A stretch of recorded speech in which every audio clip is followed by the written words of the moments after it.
Morning, Steve Reed in Chicago with the morning grain calls. Well, as kind of expected, overnight grain prices are a little easier and some profit taken from yesterday's gains. Yesterday the funds were buyers of 13,000 beans, 7,000 corn, and 3,000 wheat, and sold a little bit of oil. They're almost even in the beans. They're short about 58,000 corn and short 65,000 wheat. So for corn and beans, this is a relatively small position. So we'll see if they just want to sit on the fence as we go into harvest or take some positions into harvest. Short 65,000 wheat is still a big number, but they're still playing the game that global stocks are high and that global prices are below U.S. futures, and that weighs on prices.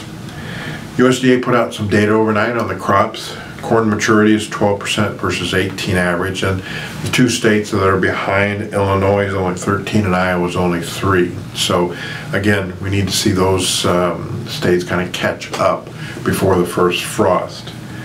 The crop was rated 61% good to excellent versus 62 last week and 74 last year. And still talk that the U.S. average corn yield is probably going to be below the USDA's 169.5.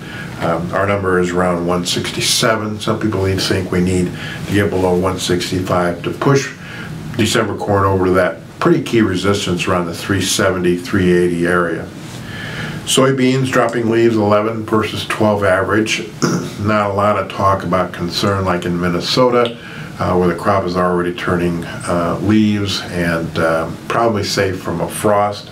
Beans were rated 61% good to excellent, unchanged from last week and versus 73 last year. For the beans, I think the key was the drops, big drops in Louisiana and Mississippi where Harvey dumped so much rain. Just north in Tennessee, the crop got better. So again, beans might be yield-wise a little bit below the USDA's 49. I think that we're 48.5 was just a big change. You need to get below 47 if we're going to push through key resistance around the 980 area. Midwest forecasts, no major change. It's going to be dry over the next week to 10 days. Temps will start out below average, and then the rest of the week should see some warmer temps for the weekend and early next week. 11 to 16 day has below normal rainfall for much of the Midwest, with temps running near average for most of the plains, Midwest, and Delta. So we might be establishing a pretty wide trading range. The concern is we might be at the higher end of the range as we head into harvest, but it could be a range-bound market for quite a while.